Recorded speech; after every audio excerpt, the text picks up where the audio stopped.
What's up guys, I'm Trisha Hirschberger and today we're going to teach you how to shoot time-lapse video on your smartphone. Have you seen those clips where things look sped up and you can feel the passage of time? In this episode of DIY in 5, we'll show you which subjects work best for shooting like that, as well as some basic tips and tricks when filming a time-lapse. We should start off by saying that not everything you see makes for a good time-lapse.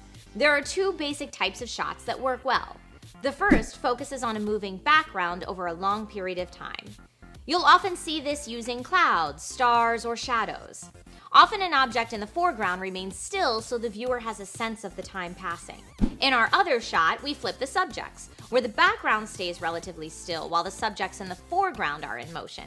This method is great for filming large crowds in and around buildings. You can also combine the two to create a third technique which shows the subject in the foreground moving while the background shows the passage of time. This might be good if you're filming in a city with people walking in the foreground and clouds overhead showing the time passing. Moderation is key if you try to combine techniques. Make sure you have something stationary for the viewers to have a point of reference. The main trick to a good time-lapse is a steady shot. Handheld shots are not recommended. You should always have your camera on something sturdy, like a tripod.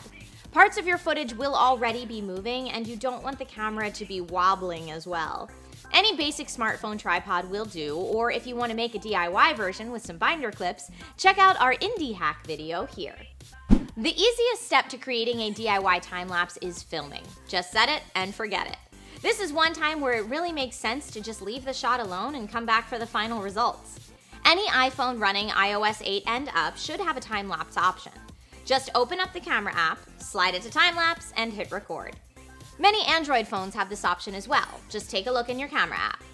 Longer time-lapses usually have a cooler effect because the time change is more dramatic. But any clip longer than about 5 minutes can turn out great, depending on the subject in focus. One thing to keep in mind on the default iOS camera app is that there's no way to adjust time-lapse settings, so if you're filming for 5 minutes or 5 hours, your video will be roughly 20 to 40 seconds. The iPhone wants to make sure it won't run out of storage space, so it will automatically adjust your frames per second depending on how long you film. And that's it! I can't wait to see your PC builds, makeup tutorials, and anime sketches all in time-lapse form. Please be sure to like this video if you found it useful, and check out our other great DIY smartphone photography vids on this channel. My name is Trisha Hirschberger. Thank you for watching.